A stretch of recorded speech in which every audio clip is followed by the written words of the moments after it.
Ang ating pag-aaralan sa hapon na to ay ating pinamagatang tunay na katuwiran.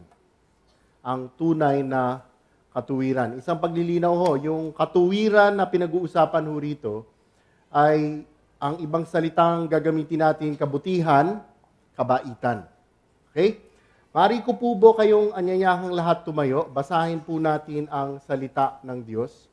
Ako ay bumabasa sa bersyon ng Magandang Balita. Ang ating pag-aaralan ay mula Mateo 9, verse 14 hanggang 17 po. Atin pong itong basahin.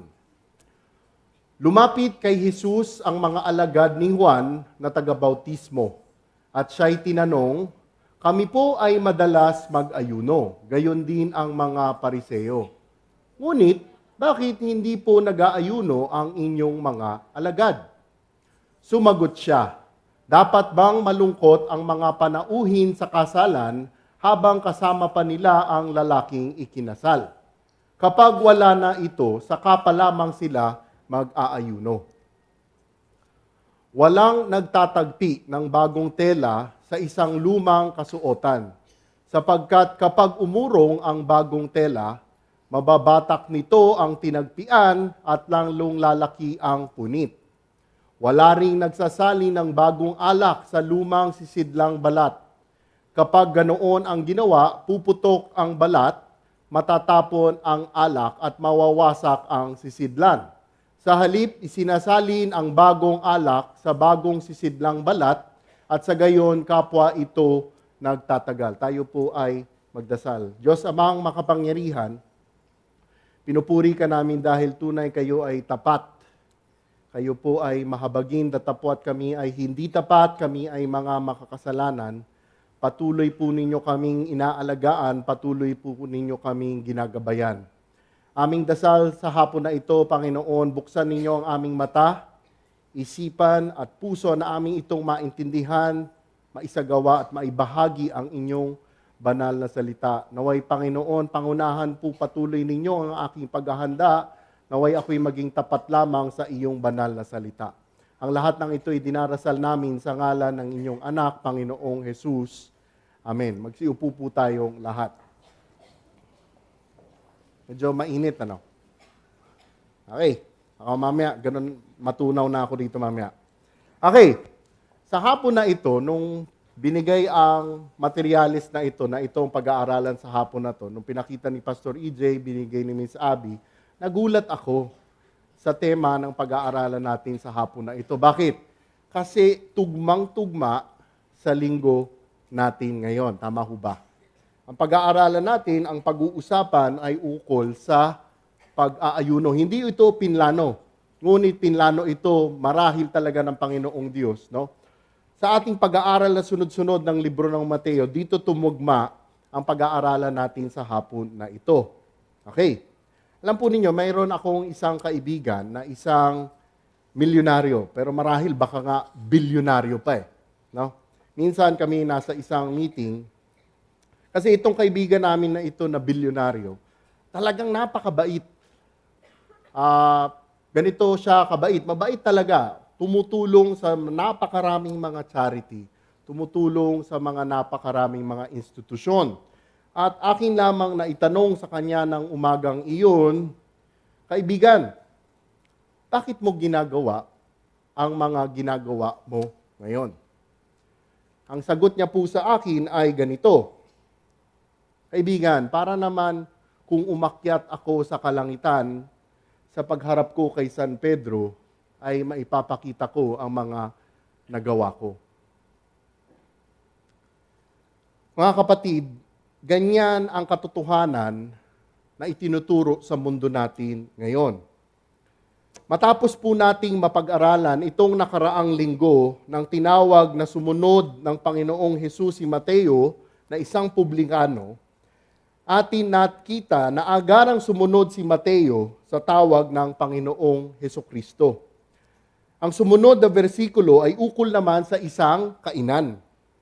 Nakasama ng Panginoong Hesukristo ang ibang publikano at ang ibang mga makasalanang tao, na malaki ang posibilidad na sa kainang ito na inayos ni Mateo ay ginawa niya ito para ipakilala ni Mateo sa mga kaibigan niyang kapwa publikano ang Panginoong Hesukristo. Kaya nga't dahil dito, dahil sa kainang ito, sa ginawa ng Panginoong Hesukristo, pinuna ng mga Pariseo ang Panginoong Hesukristo. Ano ang sinabi nila? Na kung bakit daw siya nakikihalubilo sa mga makakasalanang tao. At simple, ngunit napakamakahulugang sagot ng Panginoong Hesus ay ganito: hindi nangangailangan ng manggagamot ang walang sakit, kundi ang may sakit. At kanya rin pong sinabi, humayo kayo at unawain ang kahulugan nito. Habag ang nais ko at hindi ang inyong handog. Sapagkat naparito ako upang tawagin ang mga makasalanan, hindi ang mga matuwid. Mga kapatid, ang huling bersikulo na ito na ating binasa ay magiging basihan at pagmumula ng atin ngayong pag-aaralan. Ang nais po kasing ituro ng Panginoong Hesus na baliwala sa Panginoong Hesus ang mga panlabas na katuwiran, ang panlabas na kaputihan. Hindi po importante para sa Panginoong Hesus ang makatuwirang panlabas. At dahil sa panlabas na katuwirang ito, ang mga skriba at pariseo ay nagiging mapanghusga ng ibang tao. Pihado nang sinabi ito ng Panginoong Hesus, marami sa mga skriba at pariseo na nakikinig sa Kanya ay agad nagbigay ng kanilang depensa upang patunayan na matuwid sila, upang patunayan na mababait sila. Kumbaga, itong susunod na mga bersikulo ay tinatawag sa English na self-defense para patunayan na matuwid po ang mga ugali nila. Kaya't dito natin sisimulan ang ating pag-aaralan. Hahatiin ho natin sa tatlong bahagi ang ating pag-aaralan. Ang unang bahagi ang maling kaalaman, verse 14. Ang ikalawang bahagi ang tamang katuruan, verse 15. At ang ikatlong bahagi ang nakalulungkot na katotohanan, verse 16 hanggang 17. Atin na pong umpisahan, verse 14. Lumapit kay Jesus ang mga alagad ni Juan na taga-bautismo at siya'y tinanong, kami po ay madalas mag-ayuno, gayon din ang mga pariseo. Ngunit bakit hindi po nag-aayuno ang inyong mga alagad, ang inyong mga disipulo? Sa versikulo po na ito, ating makikita na ang mga alagad ni Juan Bautista ang lumapit sa Panginoong Hesukristo. Makikita po natin din sa libro ng Juan na si Juan Bautista ay may mga alagad, may mga disipulo. Okay, linawin ko lang ho, marami ho kasi nalilito. Yung Juan Bautista, iba sa sumulat ng libro ni Juan. Okay po? Sa libro ng Juan, si Juan Bautista ay may mga alagad. At ang ilan nga sa mga alagad na iyan ay sino? Si Juan at si Santiago. Si Santiago na kapatid ni Pedro. Ngunit, matapos ituro ni Juan Bautista ang Panginoong Hesus sa kanila, na ang Panginoong Hesus ang kordero ng Diyos, ano nangyari? Si Juan at si Santiago ay sumunod at namalagi sa Panginoong Hesukristo. Kaya nga may mga alagad si Juan Bautista. Okay, sa bersikulo po na ito, ang mga disipulo ni Juan Bautista ang lumapit at nagtanong. Ngunit kung inyo po ding titingnan sa libro ng Lucas 5, versikulo 33, makikita niyo yung parallel passage po ng kwento na ito, na ang mga lumapit at nagtanong ay ang mga pariseo at ang mga skriba. So, sa libro ng Mateo, ang mga alagad ni Juan Bautista. Sa libro ng Lucas, ang mga nagtanong ay ang mga pariseo at skriba. Ngunit pag binuksan nyo naman ang Marcos 2, versikulo 18, ang mga nagtanong ay ang mga tao. Kaya nga't ang katanungan po na ito ay iba't ibang klase ng tao ang pinanggalingan. At ano po ang laman at patungkol saan ang kanilang katanungan? Kami po ay madalas mag-ayuno, gayon din ang mga pariseo. Pause muna po tayo doon. Ano ang tema ng kanilang katanungan? Ang kanilang tinanong ay ukol saan? Sa pag-aayuno. Ang mga pariseo po kasi noon ay mayroong mga kautusang sinusundan. At isa sa mga kautusang iyon ay ang kautusan ukol sa pag-aayuno. Ang kautusan po kasi ng Panginoong Diyos, pag tiningnan nyo sa Levitico, na dapat ang mga Hudyo ay mag-aayuno isang beses sa isang taon sa araw na tinatawag sa English na Day of Atonement. Araw ng pagtubos ng kasalanan, araw ng pagsisisi. Dapat ang mga Hudyo ay mag-ayuno once a year po lamang. Ito lamang po talaga ang kautusan na binigay ng Panginoong Diyos para sa mga Hudyo kung kailan sila dapat mag-ayuno. Ngunit, ang ginawa ng mga skriba at pariseyo, para sila ay mas maging banal, para sila mas maging deboto na Hudyo, imbis na isang beses sa isang taon, ginawa nilang 2 beses sa isang linggo. At ang kanilang pag-aayuno na ginagawa nila ay kitang-kita pa ng maraming tao. Kaya nga pag tiningnan nyo ang katuruan sa Mateo 5, itinuro ng Panginoong Hesukristo kung paano dapat sila mag-ayuno. Ganito ang ginagawa ng mga pariseyo. Kaya nga sa bersikulo at eksenang pinag-aaralan po natin, kanilang sinabi, kami po ay madalas mag-ayuno. Gayon din ang mga pariseyo. Ngunit, bakit hindi po nag-aayuno ang inyong mga alagad, ang inyong mga disipulo? Napansin po ba ninyo ang estilo ng kanilang katanungan? Anong tanong nila ay bakit kami at ang mga pariseyo ay nag-aayuno, pero ang mga alagad o disipulo mo ay hindi nag-aayuno?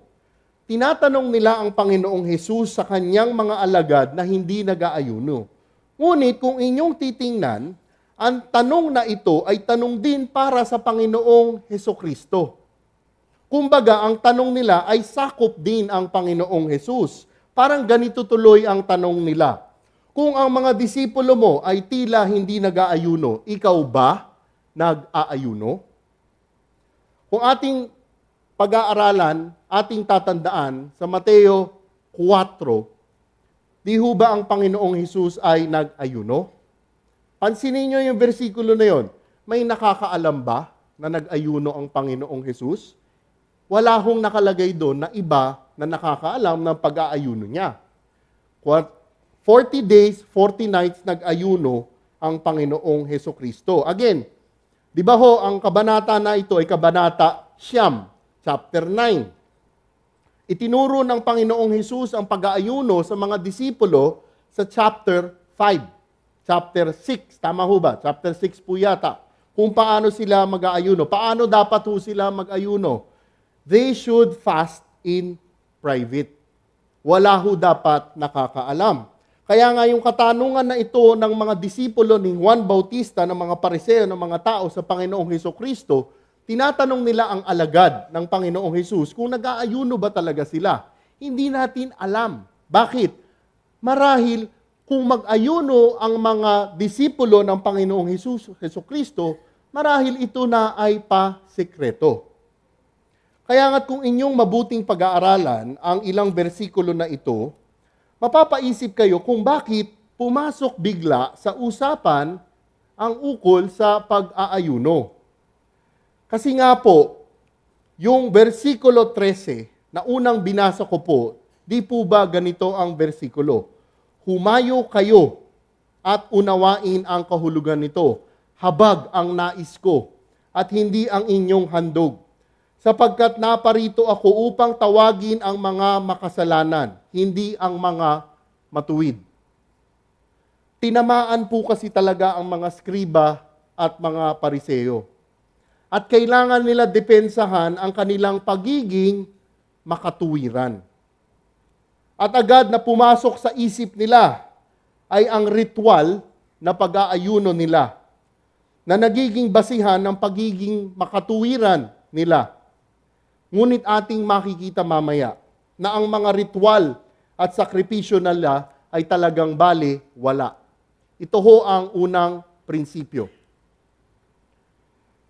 Ang tunay na katuwiran, ang tunay na kabutihan ay hindi sa pamamaraan ng ritual at sakripisyo makakamtan. Ang tunay na katuwiran ay di sa pamamaraan ng ritual o sakripisyo makakamtan. Mga kapatid, ano ngayon ang nagiging basihan mo ng katuwiran o kabaitan mo? Ano ang basihan mo ng katuwiran mo o kabutihan mo o kabaitan mo? Ito ba ay ayon sa mga nagagawa mo? Ayon sa sakripisyo mo? Yung ba ang basihan mo? Anong mga kabutihan, anong mga katuwiran, anong mga gawain, ritual o sakripisyo ang ginagawa mo para lamang gumaang ang loob mo? O akala mong pwedeng ipamalit sa mga kasalanan mo? Anong mga gawain ginagawa mo para gumaang ang loob mo? O akala mong pwedeng ipamalit sa kasalanan mo? Ano ang maaaring ipagdasal natin upang lubusang maintindihan natin ang katotohanan ukol sa tunay na katuwiran? Dahil ang Panginoong Hesus lamang ang daan upang ating makamtan ang tunay na katuwiran. Dumako po tayo sa ikalawang dibisyon. Kanina, ang ating nakita ay ang mali nilang kaalaman.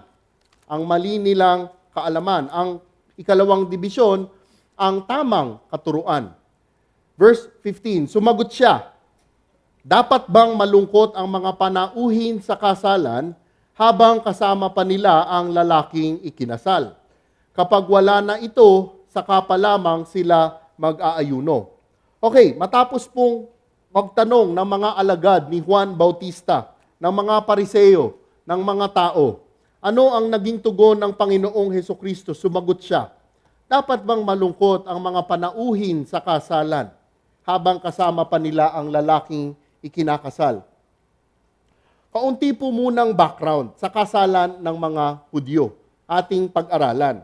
Ang kasalan po kasi ng mga Hudyo ay talagang espesyal. Hindi ko alam, mukhang ito yata ang pinaka-espesyal na okasyon para sa kanila. Bakit? Ang haba po ng selebrasyon nila ay pwede isang araw o isang linggo o yung iba pa nga umaabot ng 2 linggo.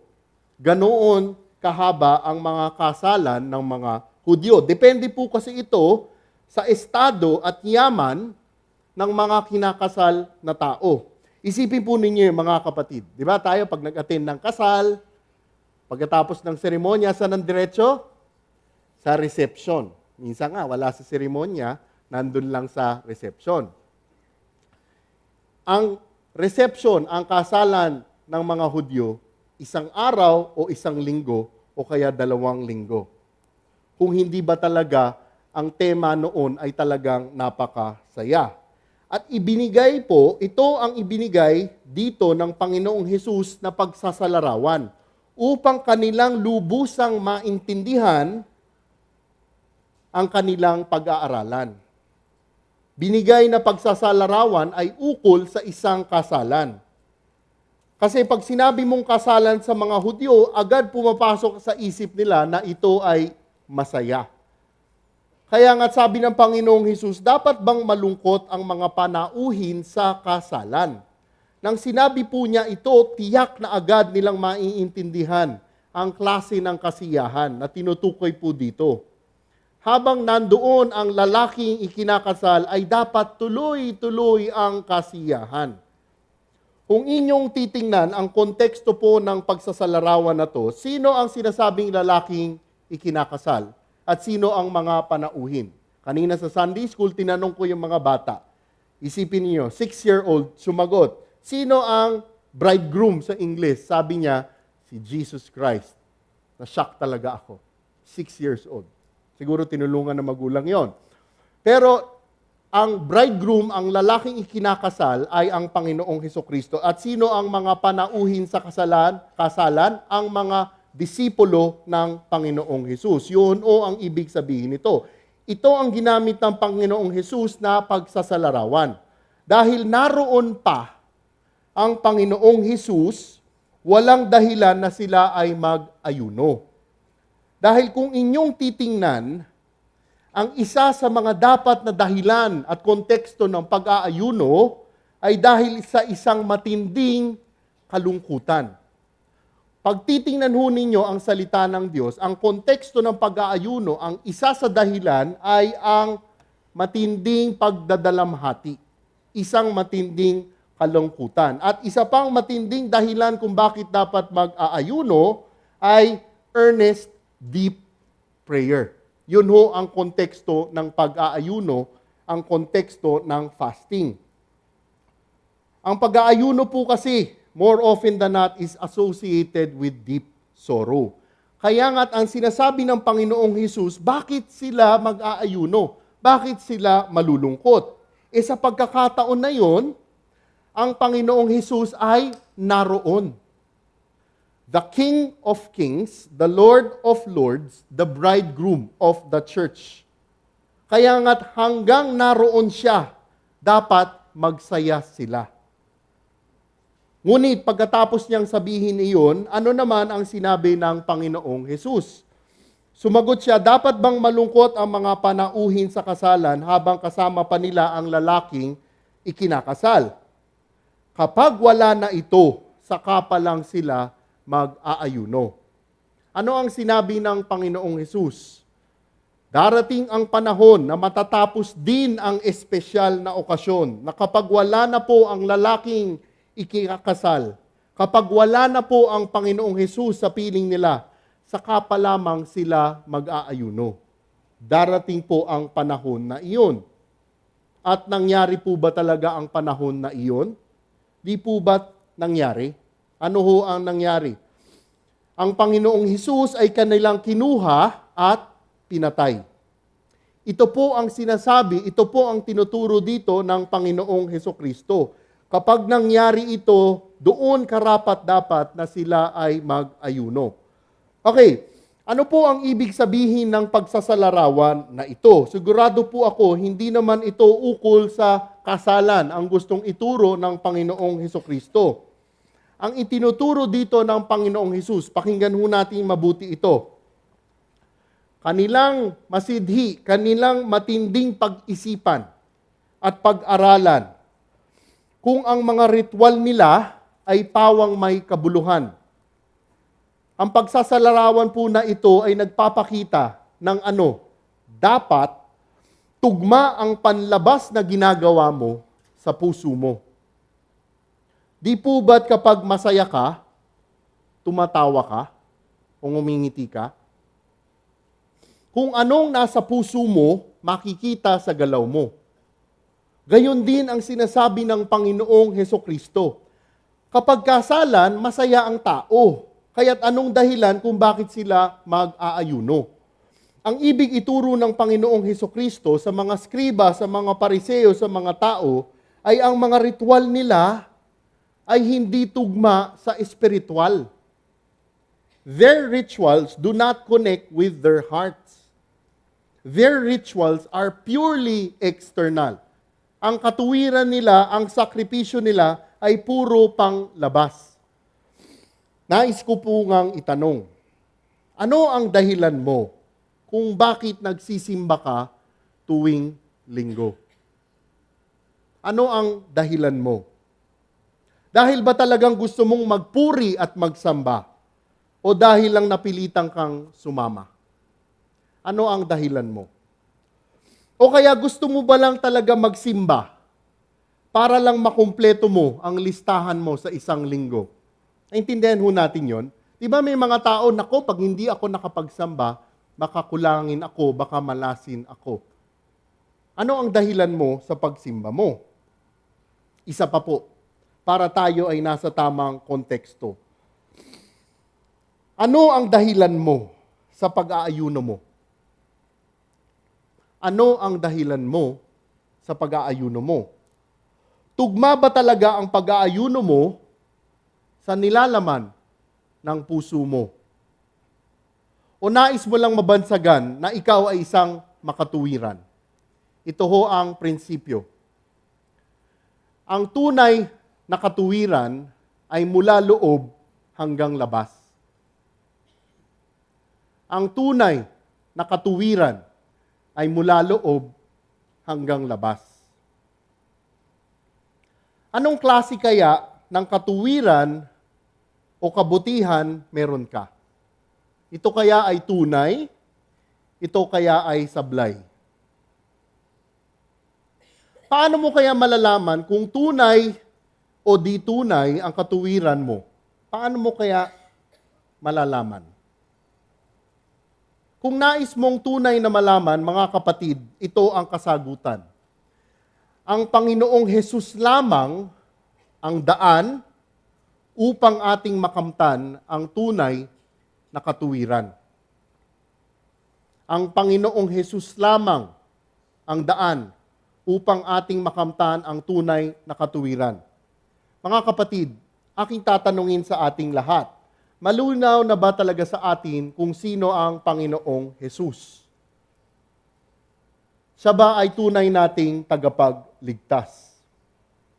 Naisulat sa salita ng Diyos na kung tayo ay magkakasala, tayo ay parurusahan ng kamatayan.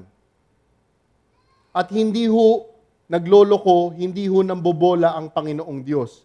Pag sinabi niya, gagawin po talaga niya. At dahil po lahat ng tao ay makasalanan, lahat ng tao ay parurusahan ng kamatayan. Wala po tayong magagawa upang iligtas ang sarili natin. Kahit anong ritual pa, kahit anong sakripisyo pa, kahit anong kabutihan pa ang gawin mo, hindi mababago ang kabayaran sa kasalanan mo. Yan ho ang hindi magandang balita. Lahat ng tao makasalanan, lahat ng tao pupunta sa impyerno. Ngunit sa pagpapala, sa grasya ng Panginoong Diyos, Diyos mismo ang gumawa ng paraan. Siya mismo ang naging daan. Siya mismo ang pinatawan ng kaparusahang kamatayan. Aking tanong po sa ating lahat, talaga bang naniniwala ka na parurusahan ka? Dahil kung hindi ka naniniwala na parurusahan ka at ipadadala ka sa impyerno, hindi ka lilingon sa Panginoong Hesukristo. Ngunit kung naniniwala ka na parurusahan ka, lilingon ka, tatanggapin mo ang kaligtasan mula sa Panginoong Hesukristo. At mga kapatid, sa pagtanggap mo sa Panginoong Hesus, doon nangyayari ang sinasabi na pag-indwell, pananahan ng Espiritu Santo. At pag nag-indwell, nanahan na ang Espiritu Santo sa iyo, ano pa ang ibinibigay ng Panginoong Hesukristo sa iyo? Ang katuwiran ng Panginoong Hesus ay ibinibigay rin sa iyo. Ang tingin na ng Diyos Ama sa iyo ay hindi na ang makasalanan. Ngunit ang makatuwiran, dahil ang naging daan ay ang Panginoong Hesukristo. Ang Panginoong Hesus lamang ang daan upang ating makamtan ang tunay na katuwiran. Dumako po tayo sa ikatlong bahagi. Ang nakalulungkot na katotohanan. Verse 16, walang nagtatampi ng bagong tela sa isang lumang kasuotan. Sapagkat kapag umurong ang bagong tela, mababatak nito ang tinagpian at lalong lalaki ang punit. Okay, marahil matapos niya siguro sabihin ito, matapos niyang sabihin, ituro ang ukol sa kasalan, iba-iba ang reaksyon na makikita ninyo. May mga nakikinig siguro na baka naintindihan ito. May mga iba naman na nalito ukol dito. May mga iba naman na kulang na lang ay magwala nang marinig ito. At mayroon din naman siguro na ibang walang pakialam kung ano ang sinasabi rito. At dahil nga iba-ibang klase ang maaaring reaksyon, at dahil sobrang importante ng katotohanang itinuturo ng Panginoong Hesukristo, dalawang pagsasalarawan ang gagamitin po niya para ituro ito. Nung tinitingnan ko nga ho ito, pinag-aaralan ko pa rin kahapon, kagabi, Sabi ko, hindi ko alam kung may mga teaching ang Panginoong Hesus na gumamit siya ng dalawang illustration. Pero nung tiningnan ko to, dalawang magkasunod na pagsasalarawan kaagad ang ibinigay niya.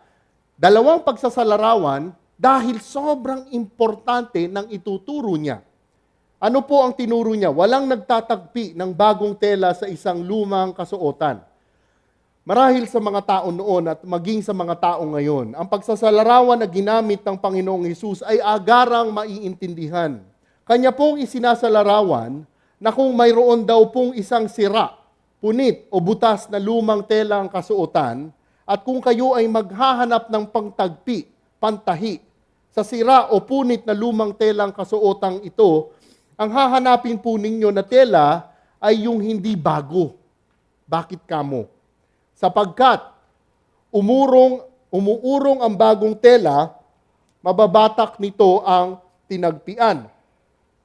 Okay, di po ba alam po naman natin na karamihan sa mga bagong tela natin noon at maging ngayon ay umuurong kapag ating itong unang nilalabhan. Nung papunta nga kami rito, yung daddy ko, sabi niya, anak, parang sumikip yata yung pantalong ko. Ay, baka umurong? Ay, hindi. Unang beses niyang isinuot. Iba yun. Lumaki yung tiyan mo. Okay pa? Sorry. Andyan daddy ko. Okay. Umuurong ang bagong tela na bagong laba. At ano nga po ang mangyayari kung ganito ang gagawin ng isang tao? Yung lumang tela na may sira o butas ay kapag tinahian ng bagong tela, ay lalo lamang magkakaproblema dahil at lalong lalaki ang punit. Sa pag-urong ng bagong tela, mababatak po ng bagong tela ang lumang sirang tela. Lalong lalaki ang punit. Di ho ba, kuwari, butas itong parang barongko. At lumang tela ito, bagong tela tinagpiko, pag nilaban yon, hahatakin niya yon. At pag hinatak ko ng pagganon, mapupunit lalo ang barong na ito. Ito ho ang pagsasalarawan dito. Ano po kaya ang nais ituro sa atin dito ng Panginoong Hesus? Imposible naman po kasi na nais niya lamang tayong turuan ukol sa ating damit at ukol sa ating mga tahian. Hindi po yun ang gusto niyang ituro dito. Ano po ba ang tinutukoy na bagong tela? Ano po ba ang tinutukoy na lumang kasuotan? Ang bagong tela na tinutukoy ay ang katuruan ng Panginoong Hesus. Ang lumang kasuotan ay ang katuruan ng mga skriba at ng mga pariseo. Ano sinasabi niya? Hindi po maaaring pagsamahin ang katuruan ng Panginoong Hesukristo sa katuruan ng mga skriba at pariseo. Hindi ho pwedeng pagsamahin iyon. Siguro, marahil inyong tatanungin ngayon, ang katuruan ba ng Panginoong Hesus ay bago? At iba ang katuruan ng mga skriba at pariseo? Parang ibang tao magsasabi, iba raw ang turo sa Old Testament sa turo ng New Testament. Ganon din dito. Yung turo ba ng Panginoong Hesus bago? Dalawa ang kasagutan. Ano ang kasagutan? Oo at hindi. Okay? Sana hindi kayo malito. Unahin muna natin kung bakit hindi bago ang turo na ito. Dahil mismo ang Panginoong Hesus ang nagsabi na hindi bago ang turo niya. Sa libro ng Mateo 5, verse 17 hanggang 19. Buksan ho ninyo ang mga Biblia ninyo. Sabi niya, chapter 5, verse 17 to 19, huwag ninyong akalaing na parito ako upang ipawalang bisa ang kautusan at ang mga propeta. Naparito ako, hindi upang ipawalang bisa ang mga iyon, kundi upang tuparin. Verse 18, tandaan ninyo, maglalaho ang langit at ang lupa, ngunit ni isang tuldok o kudlit man ng kautusan ay di mawawala ng bisa hanggat hindi natutupad ang lahat. Verse 19, kaya't sino mang magpawalang bisa sa kaliit-liitang bahagi nito at magturo ng gayon sa mga tao ay magiging pinakamababa sa kaharian ng langit. Ngunit ang sumusunod sa kautusan at nagtuturo sa mga tao na tuparin iyon ay magiging dakila sa kaharian ng langit. Ano ang nakalagay sa Mateo 5? Ang lumang tipan ang siyang itinuturo ng Panginoong Hesus. Wala ho siyang binabago. Ang sinasabi niya nga, kahit tuldok, kahit kudlit. Alam niyo ba yung tuldok? Period. Yung kudlit, yung sa ibabaw ng letter I, Kahit ano ron, wala siyang binabago. Ang ginagawa niya pa nga, naparito siya upang tuparin iyon. Wala pong binabago ang Panginoong Hesukristo sa katuruan ng lumang tipan. Lahat yun, sinusunod niya, ginagawa niya, tinutupad niya. Siya nga po mismo ang nag-apirma at nagkumpirma ng katotohanan ng katuruan ng lumang tipan. Wala po siyang binabago. Kaya nga't ang turo po ng Panginoong Hesukristo ay hindi talaga bago. Dahil ito po talaga ang nakasulat sa lumang tipan ng mga libro. Okay, yun ang dahilan kung bakit hindi bago ang tinuturo niya. Tingnan naman natin ngayon kung bakit sinasabing bago ito. Ito ay bago, pero bago lamang para sa mga skriba at mga pariseyo. Siya ay bago para sa mga skriba at pariseyo. Bakit ito bago para sa kanila? Nakalagay nga ho sa libro ng Marcos 7, verse 7 to 8. Buksan ho din ninyo ang inyong mga Biblia. Ano sinasabi doon? Walang kabuluhan ang kanilang pagsamba, sapagkat itinuturo nilang galing sa Diyos ang kanilang mga utos. Winawalang kabuluhan ninyo ang utos ng Diyos, at ang sinusunod ninyo ay mga katuruan ng tao. Mga kapatid, kaya ito bago sa mga skriba at pariseyo.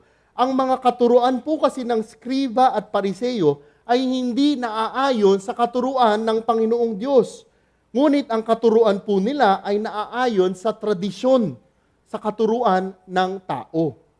The scribes and Pharisees were already teaching traditions which was not according to God's word.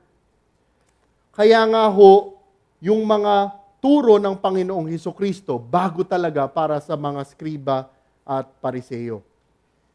Kaya nga mga kapatid, importante na tayo ay nag-aaral ng salita ng Diyos versikulo per versikulo. Para inyo kagad makita, inyong matandaan kung ang turo ba talaga ay ayon sa kasulatan. Kami po mismo sa pagtuturo dito, kailangan binabantayan nyo, kailangan chine-check po ninyo. Kaya nandyan si Brother Peter at si Pastor George para mamaya sabihin kung faithful ako o hindi faithful. Okay.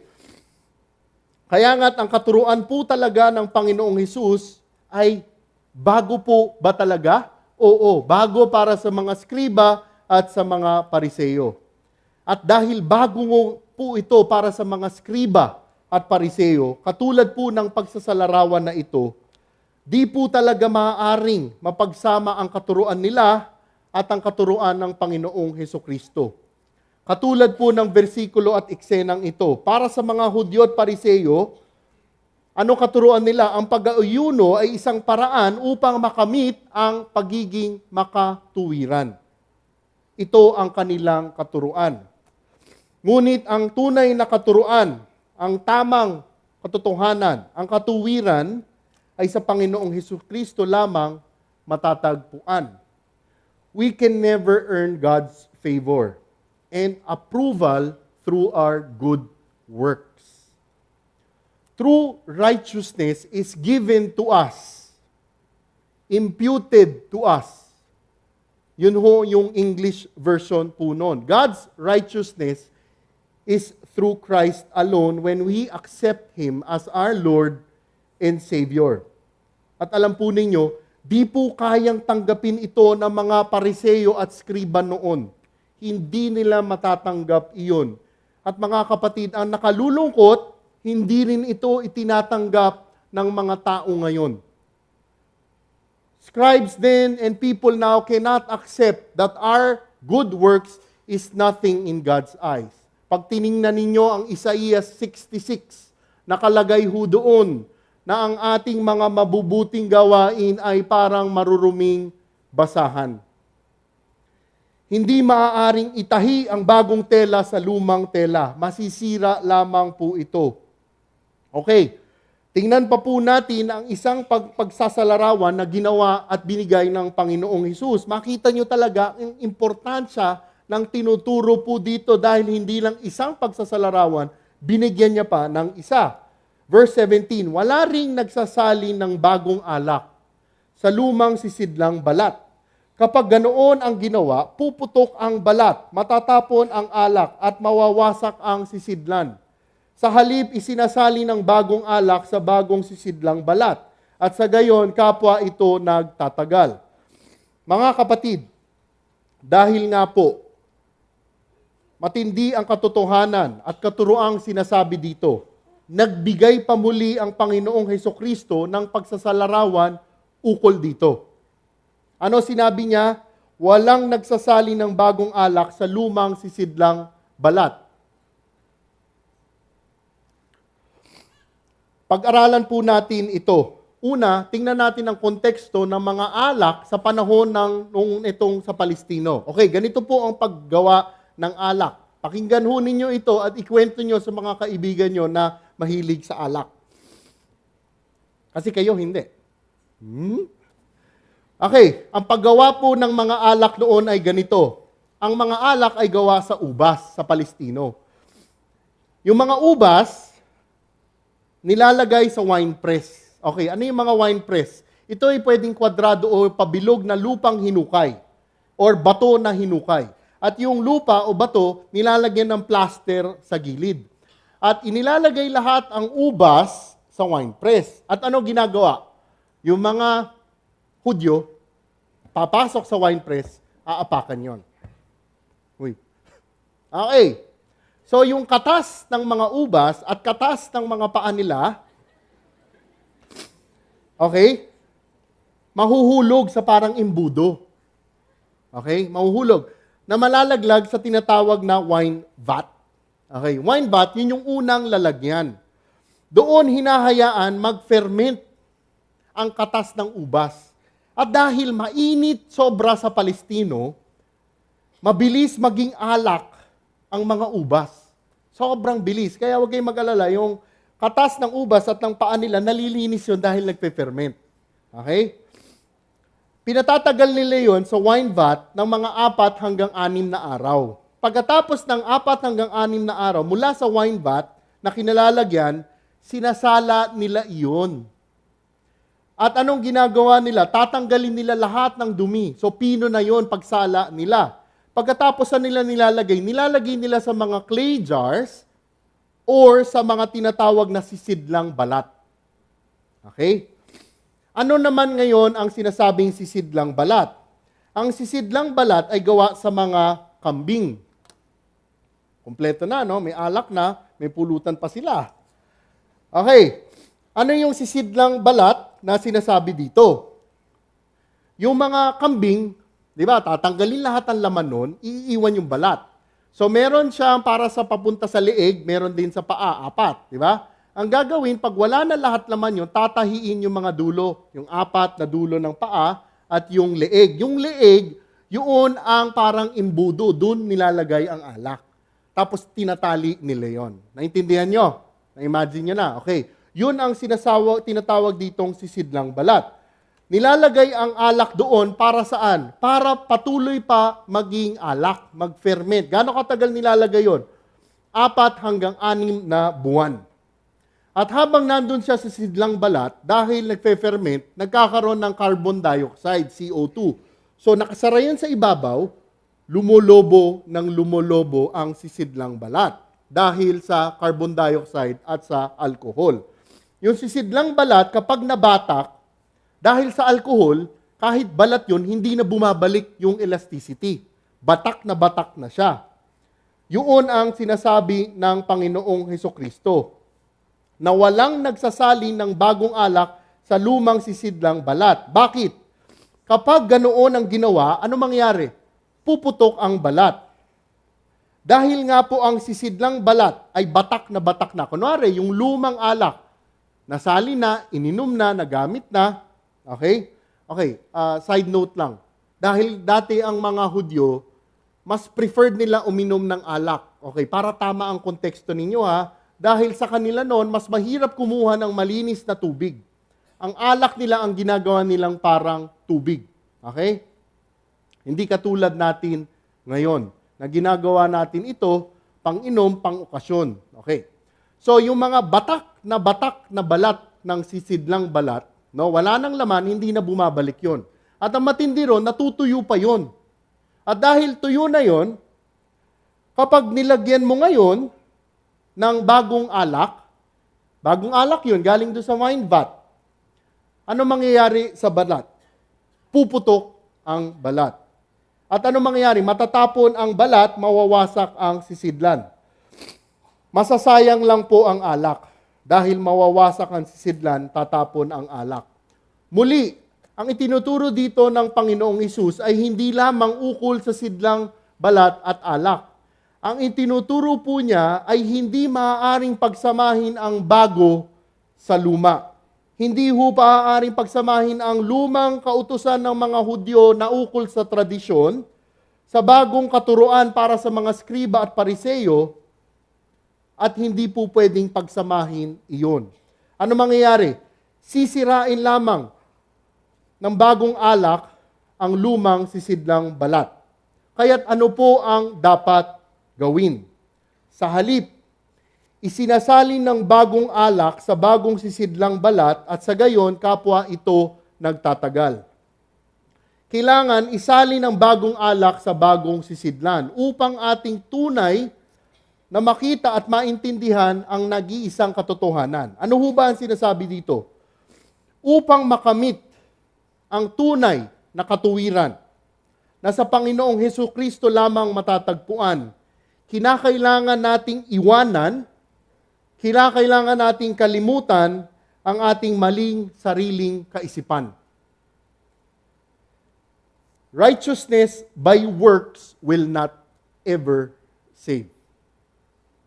Ang kabutihan mula sa gawa ng tao ay hindi ka ililigtas sa impyerno. Ang tunay na katuwiran ay sa Panginoong Hesukristo po lang natin makakamtan.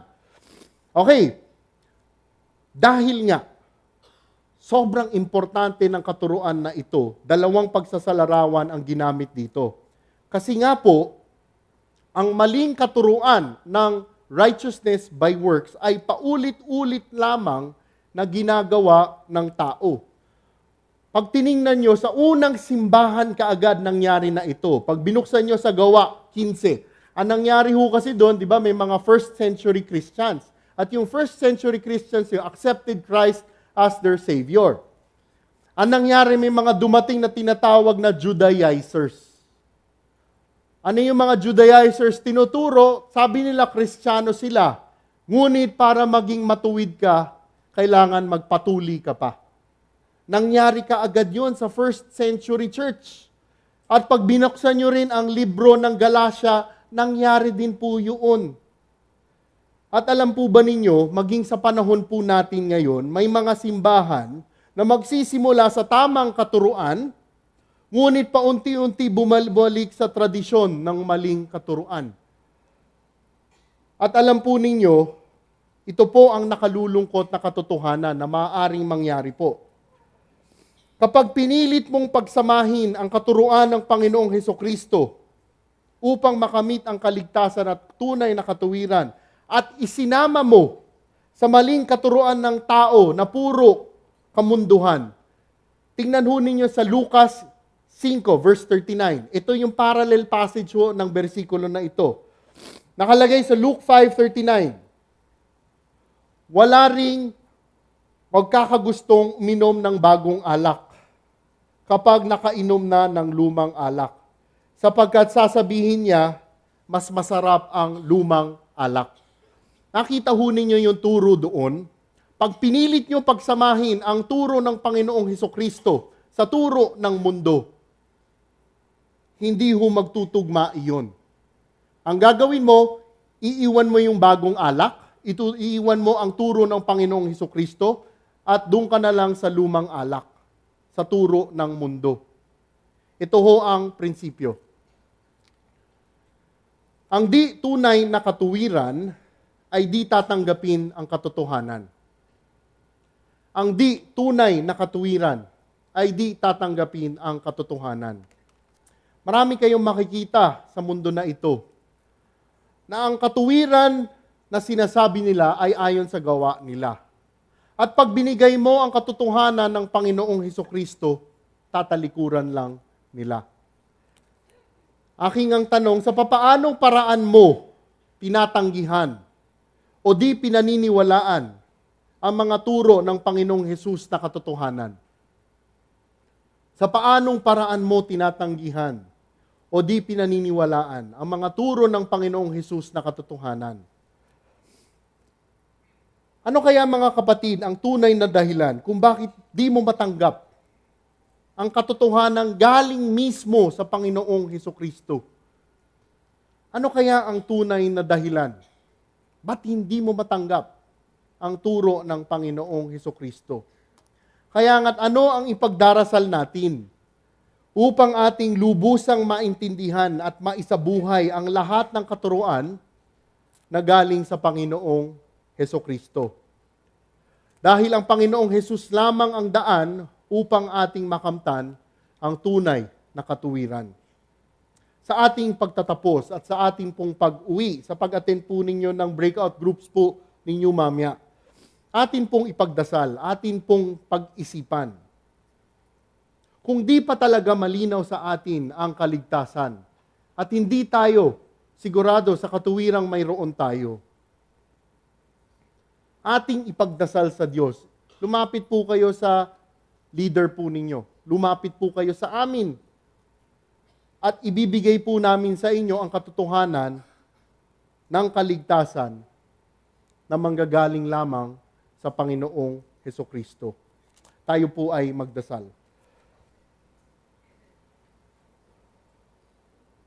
Diyos amang makapangyarihan, pinupuri ka namin dahil tunay kayo ay tapat, kayo ay mahabagin, at kayo ay maawiin. Panginoon, maraming salamat muli sa pagkakataon na ito na aming mapag-aralan ang pawang katotohanan na manggagaling lamang po sa inyo.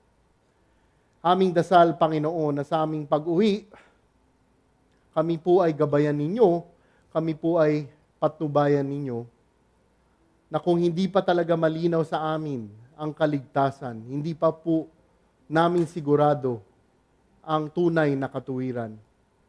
Tulungan po ninyo kami upang maintindihan, maisabuhay at mabahagi po namin ito.